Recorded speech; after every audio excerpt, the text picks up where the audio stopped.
before yesterday, my husband said to me, he said, "You look a little nervous about this." I said, "I know, why am I so nervous about this?"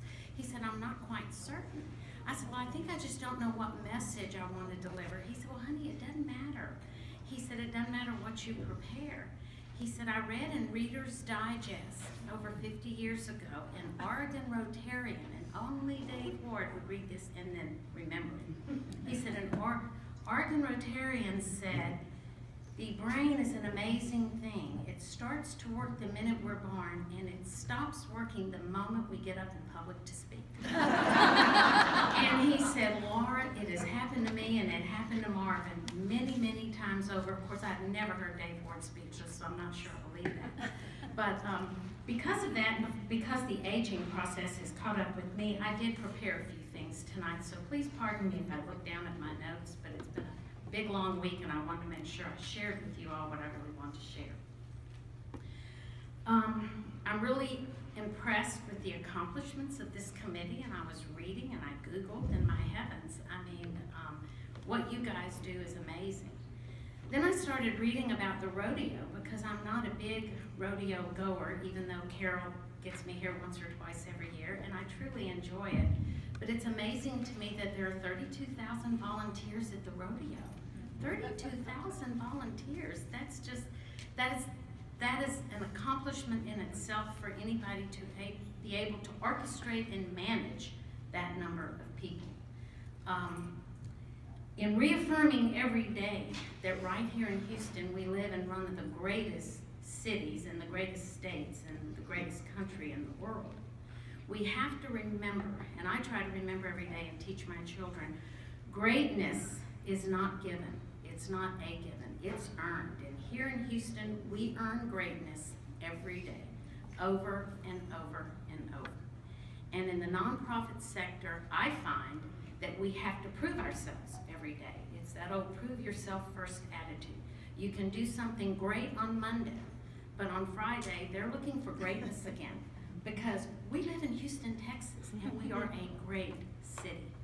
So in my life, I have found that greatness is not a journey of shortcuts. It's not a journey of settling for less. It's certainly not for the faint-hearted.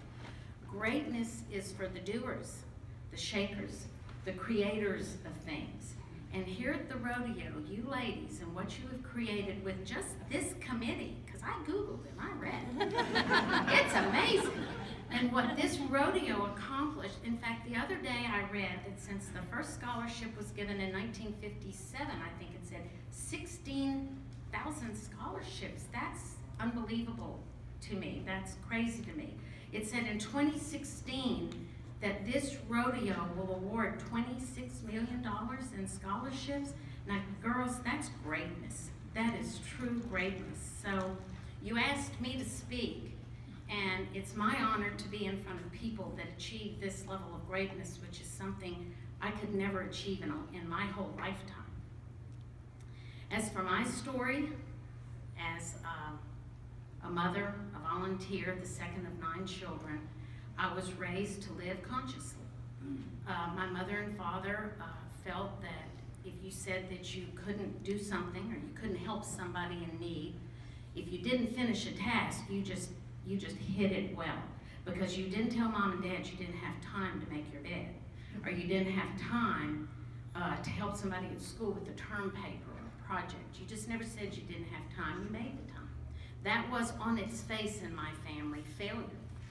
And I have found here in Houston that failure, it's not a real popular thing, and especially in the nonprofit sector. And this rodeo falls there, and this rodeo knows no failure. It knows nothing but success, and has for so many years.